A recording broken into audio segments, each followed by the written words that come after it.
मैं माला के उस शीर्ष सुमेरु की तरफ चलता हूं। आप सबसे निवेदन करता हूं कि 10 से 15 मिनट का समय और दें। यदि हम सतीश मधुप जी को नहीं सुनेंगे तो अपने साथ अन्याय करेंगे। इतने उच्च कोटि के गीतकार, अच्छे रचनाकार यदि आप बैठ करके सुनेंगे तो मेरा विश्वास है कि आपकी आंखों में आंसू आ जाएंगे। इतने अच्छे गीत आदरणीय दादा सतीश मधुप जी की लेखनी से निकले हुए हैं। मैं बिना समय गंवाए निवेदन करता हूं, आदरणीय दादा सतीश मधुप जी से आग्रह करता हूं कि रूठता टूटता छटपटाता है मन। डॉक्टर अशोक ज्ञानी जी लिखते हैं कि रूठता टूटता छटपटाता है मन, वेदना सिंधु में डूब जाता है मन। रूठता टूटता छटपटाता है मन, वेदना सिंधु में डूब जाता है मन। रात भर जब कहीं तड़फड़ाता है मन, तब सुबह एक नया गीत गाता है मन। आदरणीय दादा सतीश मधुप जी। अब ताली की कोई ज़रूरत नहीं है। जब से बैठे मंच पर तब से आपसे यही काम करा रहे हैं। अब केवल 3 मिनट के एक गीत को तन्मय होकर सुन लीजिए। स्वागत है दद्दू। ये सब बड़े रचनाकार कविता पढ़ रहे थे, अब छोटी कलम को सुन लें। जो बंधु टहल रहे हैं उनसे मैं निवेदन करता हूँ कि मैं 3.5 मिनट से ज़्यादा नहीं लूँगा, मैं वचन देता हूँ। इन्होंने पहले 4 मिसरे पढ़े, फिर 2 4 पढ़े, फिर एक गज़ल पढ़ी, फिर एक गीत पढ़ा। अपने पास इतना मसाला ही नहीं है। केवल एक गीत के 3 बंद सुनाता हूँ कुलबंद भैया, ये सोच के सुने। मनोज ये कह रहा था कि जब युद्ध छिड़ा, विस्फोट हुए और उस विस्फोट में हमारे ऐसे बेटे मारे गए जिनके शरीर के चीथड़े हो गए। ऐसा ही एक शब्द जब किसी द्वार पर लौट के आता है तो घर की माताएं सरकार से एक सवाल पूछती हैं कि साहब, जब मैंने मेरा बेटा आपने भर्ती किया था तब तो आपने फीता लगा के लिया था, आज बताना पसंद करेंगे मैं इस सर कटी हुई लाश को स्वीकार कैसे कर लूं। आज उस ताबूत में रखे हुए 200 ग्राम लोथड़े को स्वीकार कैसे कर लूं। इस देश में जब किसी का बेटा देश की बलिवेदी पर शहीद होता है और घर में एक ताबूत लौट के आता है तो एक सवाल उठाता हूं कि उस घर के लोग अपने आप को सब्र कैसे दें, संतुष्टि कैसे दें। ये गीत के 2-3 बंद सुन लीजिए। मेरे स्वागत है। मैं दावा करता हूं कि आपको एक पल के लिए सीमावर्ती क्षेत्र पर खड़ा करने की कोशिश करता हूं। ठीक लगे आप हाथ उठा के दुआ दे सकते हो, नहीं एक बार जोरदार तालियां बजाएं दादा सतीश मधुप जी के सम्मान में। सुनना बिना भूमिका के सुने। खोल दिया ताबू, ये सोच के सुने। देश की बलिवेदी पर प्राणोत्सर्ग करने वाले बेटों के अब शव घर तक आने लगे हैं। एक दृश्य आपके सामने रखता हूं कि गांव के एक घर के सामने एक ताबूत खुलता है और उस खुले हुए ताबूत पर घर के एक सदस्य की प्रतिक्रिया सुनाना चाहता हूं। मेरे साथ यात्रा करना, कभी पिता बन के देखना, कभी बेटी बन के देखना, कभी पुत्र बन के देखना। आपको गीत अच्छा लगेगा। मैं कोई भी इधर उधर की बात नहीं करना चाहता।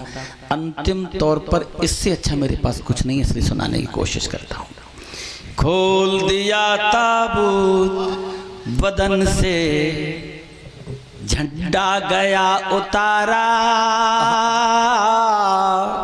क्या बात है, दृश्य देखना साहब। खोल दिया ताबूत बदन से, झंडा गया उतारा। माता पिता पत्नी बच्चों ने किया बड़ा बंटवारा, किया बड़ा बंटवारा, किया बड़ा बंटवारा। जब मैं गुनगुना रहा था कुलबंद भैया तो मेरे बेटे ने कहा कि पापा आपका गीत 2 कौड़ी का है। मैंने कहा क्यों? किसी के घर में ताबूत में किसी का बेटा शहादत के बाद आया है और आप उस घर में धन दौलत खेतों के बंटवारे की बात करते हो, कौन सुनेगा? हमने कहा हम साहित्यकार इतने घटिया बंटवारा नहीं करते। अब मैं सच्चा बंटवारा सुनाने की कोशिश करता हूँ कि बंटवारे में किसको क्या मिला। पल भर के लिए पिता बनना, आपको लगे कि एक इस युग के पिता को अपने बेटे के लिए बंटवारे में चीज उठा लेनी चाहिए तो दुआ देना। खोल दिया ताबूत बदन से, झंडा गया उतारा, माता पिता पत्नी बच्चों ने किया बड़ा बंटवारा, किया बड़ा बंटवारा। पहला तर्क सुनना सब, पिता ने क्या उठाया? जिसमें बेटा खुद आया था वो ताबूत उठा लूंगा। ठीक ठीक हो जाए तो दुआ दीजिएगा। जिसमें बेटा खुद आया था वो ताबूत उठा लूंगा, इसे चीर कर एक बड़ी सी लाठी नहीं निकालूंगा। यही बुढ़ापे की लाठी है, अंतर मन ये कहता है तो समझूंगा मेरा बेटा साथ हमेशा रहता है। वाह क्या कहने, वाह। प्रणाम कर रहा हूं आपको। तो फिर से मिल जाएगा जीने का एक सहारा, माता पिता पत्नी बच्चों ने किया बड़ा बंटवारा, किया बड़ा बंटवारा। अब एक पल के लिए बेटा बना। जननी जन्मभूमि की सेवा में तल्लीन रहूंगा मैं। क्या बात है। अब आपके भीतर एक सवाल उठ रहा होगा कि बेटा उठाता क्या है? ठीक चीज उठे, आप शहीद के पुत्र होते यही उठाते तो फिर तालियां बजनी हुई सुनना चाहता हूं। जननी जन्म भूमि की सेवा में तल्लीन रहूंगा मैं, बाद आज के इस वर्दी को अपना पिता कहूंगा मैं। पापा मेरे साथ रहेंगे, सबकी पीड़ा हर लूंगा, हो जाऊंगा बड़ा उसी दिन इसको धारण कर लूंगा। वाह वो आतंक मिटा दूंगा जो सेना का हत्यारा, माता पिता पत्नी बच्चों ने किया बड़ा बंटवारा, वाह किया बड़ा बंटवारा। बेटी बनना साहब। फिर आपके भीतर एक सवाल बैठा होगा कि बिटिया क्या उठाती है, और एक निवेदन करना चाहते हैं। इस युग की बेटी को खतरे सीमावर्ती क्षेत्र के लोगों से कम हैं, अंदर के लोगों से ज्यादा हैं। आप बिटिया जो उठा रही है, आप एक पल को अपने आप को बेटी बनाना, मेरे साथ यात्रा करना, आपका दिल बोलेगा कि आप बेटी होते तो आप यही उठाते। माँ की खातिर पापा जैसे ही जज्बात रखूंगी मैं। पंक्ति सुनना कुलबंद भैया। माँ की खातिर पापा जैसे ही जज्बात रखूंगी मैं, पापा की बंदूक हमेशा अपने साथ रखूंगी मैं। पापा मेरे साथ रहेंगे, कोई जंग न हारूंगी, भीतर बाहर के दुश्मन के सर पर गोली मारूंगी। दुश्मन के भेजे से निकले लोहू का फव्वारा, माता पिता पत्नी बच्चों ने किया बड़ा बंटवारा, किया बड़ा बंटवारा, किया बड़ा बंटवारा। पत्नी फिर बन के देखो, भीतर आपके सवाल तो चलता होगा कि आखिर क्या उठाया होगा। एक कीमती चीज उठा ले और आपको लगेगा ठीक उठ गई है तो हाथ उठा लेना। पंक्ति सुनो साहब। हमने कक्षा में कुलबंद भैया बच्चे से पूछा कि बता सकते अपने ध्वज में कितने रंग हैं? बच्चा बोला सर दुनिया जानती कि तिरंगा है। दूसरा बोला कि नहीं सर 4 हैं। मैंने कहा वो कैसे? कि बीच के उस चक्र के नीले रंग को गिनता कोई नहीं पर होता तो है। एक अगले बच्चे ने कहा कि नहीं सर मैं नहीं जानता कि कुल रंग कितने होते हैं, पर मेरे शहीद पिता का जो ताबूत आया था उसमें कुछ लाल रंग के धब्बे भी लगे थे। क्या मुझे बात लगता है कि 5 रंग। आप पत्नी जो उठाती आपके मतलब का हो तो कोई हाथ खामोश मत रखना। रंगा रक्त में एक निवेदन और करूं, लोग कहते हैं जिसके पति की मौत होती है वो विधवा हो जाती है। ये कविता अगर ठीक कह दे कि हिंदुस्तान की बेटी का चरित्रांकन हो जाए तो चचा दुआ। रंगा रक्त में झंडा अपने आंगन में लहराऊंगी। वाह वाह वाह।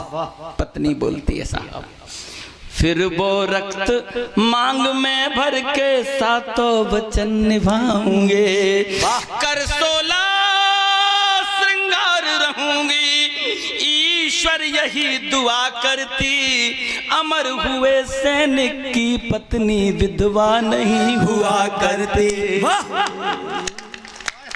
वाह। अमर हुए सैनिक की पत्नी विधवा नहीं हुआ करती। मांग मेरी चमकेगी जब तक अंबर में ध्रुव तारा।